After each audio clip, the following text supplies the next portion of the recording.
Welcome to Sabor Astrology with T and Shay, a podcast for the soul. Today we'll be talking about the current cosmic energies, and without further ado, I'd love to present T for the transits of the week. Welcome, T. Thank you, Shay. Welcome to you too, and welcome to all our listeners. It's so good to be with you. We have a few things going on this week as usual, but first I want to start out with Mercury entering Aries and Venus entering Pisces. So these are two ingresses that we'll talk about first of all. With Mercury entering Aries on the 9th, this brings a strong communication with a forcefulness that's not only words, but it's of thoughts, right? And you figure you put them together, right? Thoughts and words. Mercury is of the air and Aries is of the fire. So bringing the thoughts together with the fires of intuition. These two elements together can feed a fire. So think about that before while you're formulating your thoughts, consider writing down what you want to speak before allowing them to come through your lips. I'm not suggesting that you censor yourself. That's not what's going on here. It's just that sometimes words are better stated when we give them careful thought. What is the message that you really want to share with others? Because air and fire, you can have like this chain reaction and there's like no pulling back, or it's very difficult to pull back. So I'm just suggesting a little bit of, tact and thought. Do you want to talk about Mercury's entering Aries before we talk about Venus entering Pisces, Shay? Yeah, absolutely. So to add always, a packet of flavor here, in addition to tea, this Mercury in shifting from our sign of Pisces, a dark, kind of murky waters. And it's almost like if you can just imagine a scuba diver, they go all the way to the bottom of the sea and then they are swimming all the way up when they're ready. And when they're rising up towards the surface of the water, they start to get this beam of light from the sun, almost like this blinding beam of light into their eyes. And that's the shift between the Mercury in the sign of Pisces into the sign of Mercury. This is a hot tamale, hot, quick, witty sign to be in. So people with this placement tend to either think very fast, say things very fast, or just come up with the best ideas that are formulated through leadership. I have this placement, so I can speak to the thought process of things coming quickly like lightning bolts. Mercury is also here arriving in a space of where am I going in leadership? This is a new branch or cycle of thought that is coming in with the Mercury in Aries. And some celebrities with this placement includes James Franco. I was like amazed that he has that placement. We have The Rock, which is not surprising. He has this placement. I found those to be very interesting to talk about. And And that's that's all. fascinating. I also have Mercury's, Mercury and In Aries. Aries. That's my placement too. Yeah, we'll have to talk about that one day, huh? Maybe we should do synastry. Yeah. That would be totally like fantastic. Um, Contrasting and comparing our charts. That's what that is for those of you who don't know. Yeah. So you can do that with your couple, in your couple, in your relationship, and how is it that you start, they stop, where do you begin, where do they begin, and how do you complement each other? Okay. So the next one we're going to talk about is Venus entering Pisces, and that's on the 11th. And for me, Venus is in her watery form here. And of course, the image I got was of Oshun. Oshun just like she presented herself as like she just came out of that river. She's the Orisha in the Yoruba tradition of kindness. She's also known as Caridad del Cobre. Caridad can be translated to kindness, to compassion, and cobre is translated to copper. And that's a great fit, right? When you think about Venus, Usually when in astrology, most of us learn about the archetypes in terms of Roman and Greco deities, right? Or Venus is Aphrodite. But here we go to another part of the world and we meet Venus as Oshun. I know personally some santeros that are going to be unhappy that I am equating her with Venus, but I get to do that. I get to do that because I'm also, she's my other mother. So she tells me I can do what I want to do. So Oshun is not only known for her physical beauty, but for her charitable works, right? So it's not just all about the sexy attire. It's just like this very profoundly kind and healing deity. And also she's known for her business prowess. Pisces is, of course, of the water, and it's known to represent emotions and the incredible effect that it creates, right? Because water can just go anywhere it wants. Water can take down a rock. That's what came to me, and I'm loving to hear what you've got to say, Shay, about Venus entering Pisces. Absolutely. Talking about, Greek, oh, we always associating Venus, with certain groups of people. And it can also be connected here to Hathor, which is part of the Egyptian pantheon here. And thinking about her presence there, she can also represent Oshun and many other deities in different cultures. And with Venus in Pisces, she's exalted. Okay, she's working at her highest capacity. Her potential is great. She's glimmering and glistening with beauty, sparkles, cheerfulness, and she's just living her best life here in the sign. Venus brings in like a comfy Airbnb, and some of us have been there. Maybe if we don't travel, we haven't, but it's comfortable. It is cozy. Venus being in Pisces. So it creates like almost like a foundation of pillows. Think about Demeter, think about like goddesses, fanning the goddesses and feeding them grapes. Is that attitude, is that persona that Venus brings in when she's in Pisces, and she knows where she stands or it stands and how to move along, especially it's in a mutable sign like Pisces, so it knows exactly how to, I don't want to say the word finagle, but they know how to get to where they need to go. They might become a fish themselves. And during this time, how this can manifest for us is an interest in beauty, an interest in jewelry, an interest in the things that bring beauty into our life. And with both Mercury entering Aries and Venus entering Pisces, they're both sandwiched between a new moon that's coming up in Pisces on the 10th, which is my birthday. So we have a new moon, and they're both sandwiched between that new beginning. What is coming up for us? What new cycle are we entering? Because soon we'll be in Aries season. So what is entering for ourselves in terms of our thought process, leadership, and also renewal in our relationship and sense of self-care. Some of the celebrities with this placement include Carol G, which we have a exclusive analysis of her chart on Patreon, so you can go ahead and visit. That information will be linked down below. Michelle Obama, and of course, Van Gogh, the artist. So those are some pretty interesting people and that have this placement. Yeah, that's interesting. You know, as you were talking, I was thinking that Oshun is also a warrior. And not many people see her as that, but she is a warrior. And how is it that you're going to use your warrior characteristics in the use toward healing, in the use toward compassion, in the use of finding that as of something that is of value and tending to that, honoring it, bringing it forward. Wow. All right. So the next transit we have here, the first we're going to talk about is Sun in Pisces, sextiles, Uranus and Taurus, and that's from the 8th to the 10th of this month. And I see the Sun in Pisces bringing something sweet during this potentially very turbulent time of Uranus being in Taurus. There may be a loss, but there's also a healing of suffering that can no longer be tolerated. So interesting, right? That this is the reading, and I'm talking about that. Yeah.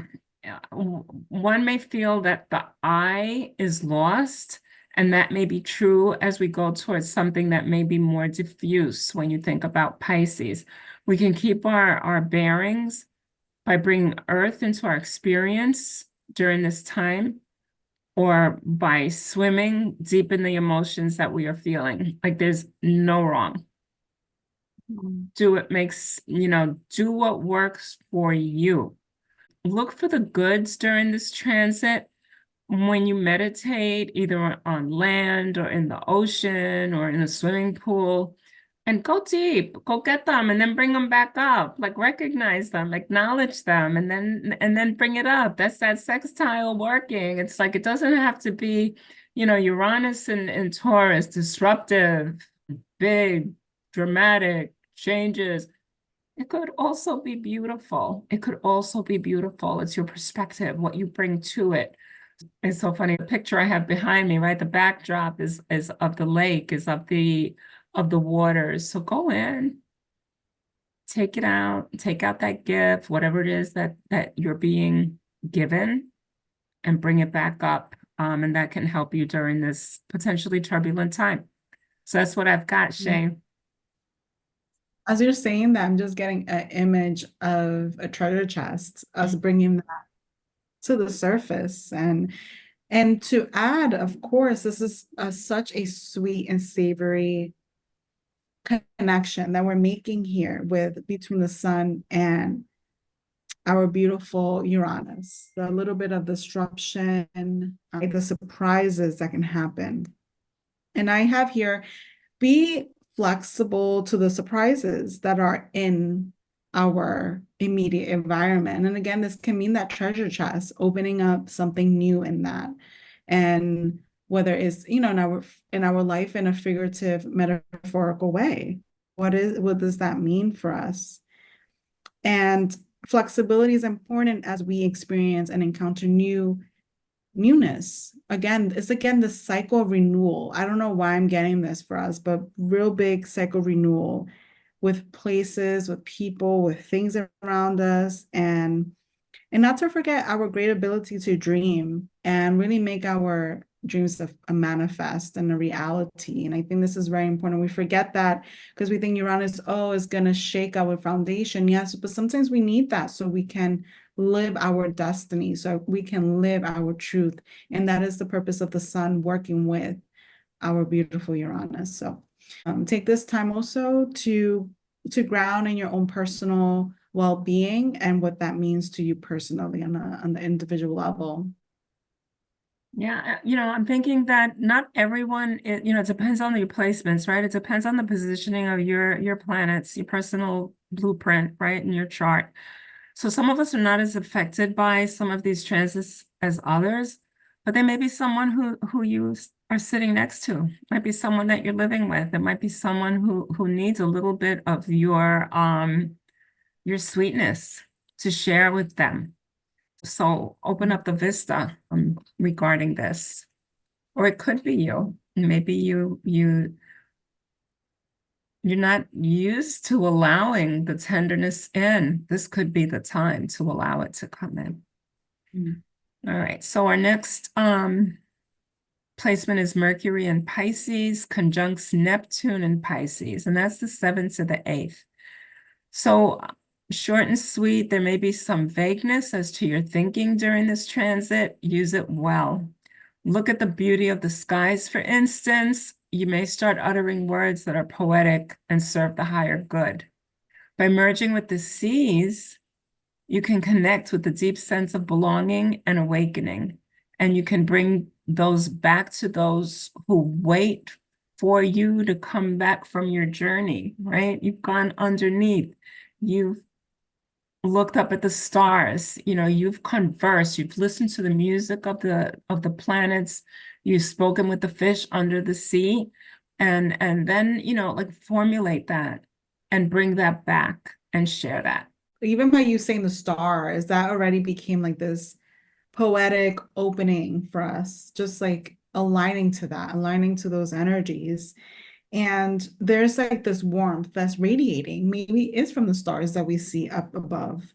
It's almost like this hot, warm oatmeal drink. And there's a drink that I love that's like hot oatmeal, and they put condensed milk, they put all kind of sugar in it, but it tastes delicious and it's warm. And that's what I was feeling as I was connecting to this Mercury next to our beautiful Neptune. Just like this sweetness, this warmth, this almost like a comfort food for us to enjoy. Here I also have the ciphering. There might be a little bit of a division between the ciphering what's real and what's fantasy and how to go about those. And Neptune's like, stop with that. Just dream a little bit. Just write a little, see how this works out for you. Of course, there could be some murkiness because we're talking about these two right watery elements coming in, working together with Pisces. And again, Pisces back to back is like this full potential for that dreaminess, that murkiness to drive us there. And it's important for us to flow. And I have here draw, paint, sing, dance, however you feel like releasing and enjoying yourself, your physical body. This is something we can enjoy. We don't always have to be in the mental space. We can connect that to our physical body with this transit. And I feel is going to bring that warmth that we need during this time. And it's getting warmer, right? We're shifting out from the winter. So we'll start to feel that under our feet for sure. That's so cool. As you were talking, I was imagining someone was dancing. They were on the dance floor and they were sweating and they were just dancing and just having so much fun with their dance. And it's like going to the bottom, like, what is your medium? Like, what is the thing that makes you flow, that makes you relax and feel like you're in your element, right? It could be on the dance floor with the other fish that are dancing. It's just like a different sea. So, that's the image that you shared when you were talking, and I loved it. So I just wanted to say that, Shayla. Thank you. And it's so close to my birthday. I always say my birthday because I'm a Pisces girl. You are. It's like right before I'm like start to feel these things already. So this might be for me, T. It might Completely. be. You have to let us know how you do this, all right? How you We'll do, celebrate your birthday. Okay, so the next transit is Mercury in Aries, sextiles Pluto in Aquarius, and that's the 10th to the 11th. The transit gives us the ability to share our thoughts and our words in a manner that benefits the great transformations that await you. Know that those transformations are coming, your own, with your name on it, your brands. It's for you, not for me, not for Shayla. It's your own. And with this sextile, we have to take the opportunity when we see it. This time is something that may be worked for. And, as a sextile, you have to do a little something. If you do, you never have to look back, like with a regret that you didn't take part in the great change that's coming in your life. Like there's nothing better than active participation in the change and not to just sit there and, oh my God, look at what's going on. Oh, look at it. Like it might be like you were saying before, Shayla, like we need to change. We need the transformation so that we can be in the new, this rebirthing time. So that's what I've got. That's that's beautiful. It's the reality, right? It's a reality that we can all kind of face and work with, right? Work with. And with Pluto being here and next, connecting to Mercury, there's like this star bird right, in the air. You can imagine it could look like colors, different colors. It could be stars, it could be a luminary coming through. But with this 1 day transit, it makes a move for us. It pushes us towards really confiding in our thoughts, really understanding the power of our thoughts and the healing of our thoughts, because we have here, and also what leadership roles we want to uptake during this time. So Pluto is like, well, you're done like sitting in the back line, very similar to what T was saying. And now you're ready to play in the field. You're no longer going to sit in the bench and watch your teammates play. And if you're a basketball player and you're watching this, I don't know, if you're a sport player, you're ready to onto the field. You did your practice, you did your time, your injuries healed. It's now time to progress towards your leadership role, which is on the field. And this can be symbolic of us, wherever we are, how to move the collective forward here in a powerful way. Don't be surprised that during that time also there could be some type of humanitarian act going on in the world, or a politician or politics happening for the higher good of people, because we have Mercury wanting to talk, wanting to share, and then you have Pluto and all in the sign of Aquarius. So there could be this conversation that opens up for us that is new. So for us to read, read carefully, read between the lines, and listen and see what our perspective is, and not judge. I feel like have a objectiveness, learn from it rather than act and react. And this brings, us to a place again of that new cycle. We're closing a lot of doors out that no longer works, and we're opening new ones. So this is our key to that. Right. That's great. And the last transit we'll talk about for today are Mars in Aquarius squares Uranus and Taurus, and that's the 7th to the 10th. I'm seeing this as it can be a challenging transit, Mars, the warrior, in Aquarius, which is a sign of, I'm going to say, the people's society, bigger than just me, the individual. And it's square, so it's challenging to Uranus and Taurus, who's doing its thing of changing. So this can be challenging, but it's not one that you don't have the ability to face up to. Like, you can do this, you've got this. If it comes your way based on your chart placements, you can see that change at a higher level is calling for you, and you're calling for it, okay? This is a synchronous dance that's going on here. It's not just the universes are saying, come on, Theresa Varela, come on, Shayla Rose. It's not like that. It's like, we've already said we want to do this, and that's why we're stepping up to the plate. It could mean allowing outside forces to do what they need to, and to use the warrior part of yourself to accept these changes and then bend them to a more favorable position for you. Okay, just because my computer is here to slightly to the right doesn't mean I can't change it slightly to the left, okay? But I can still work with my computer.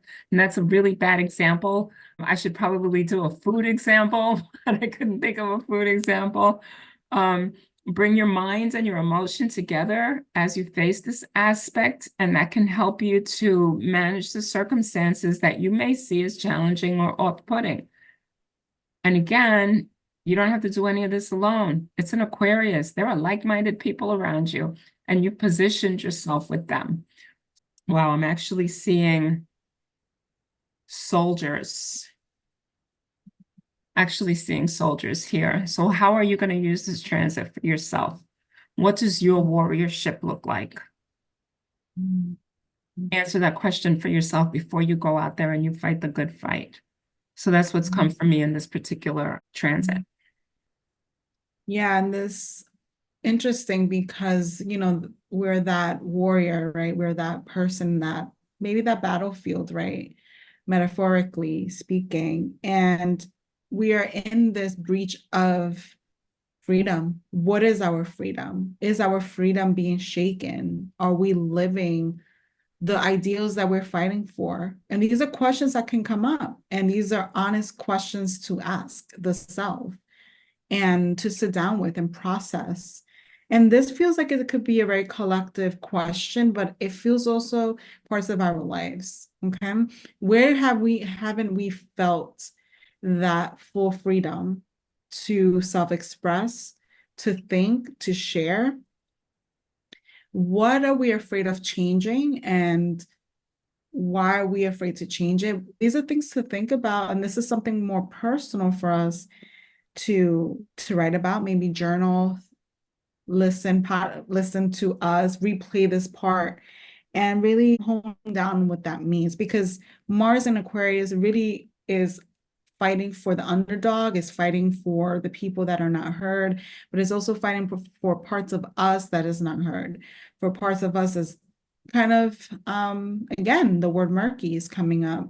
And now it is time to awaken those things. I'm getting Phoenix rising. So that, to me, that's really interesting that it's coming up right now, because that's a symbol of fire, of Sagittarius, right? And then it's here we have no Sagittarius, but there is a connection here with that Martian energy that is fire. So for us to really reevaluate that and take that time, what we feel we feel restricted sometimes is not we're being restricted and externally, we're actually restricting ourselves internally. So for us to just break the chains, and that's what Uranus is going to come in to break those chains, especially when it comes to relationships, bigger picture, societal, and those parts of our life. Let's take care of that, and reevaluate our humanitarian thoughts and actions during this time.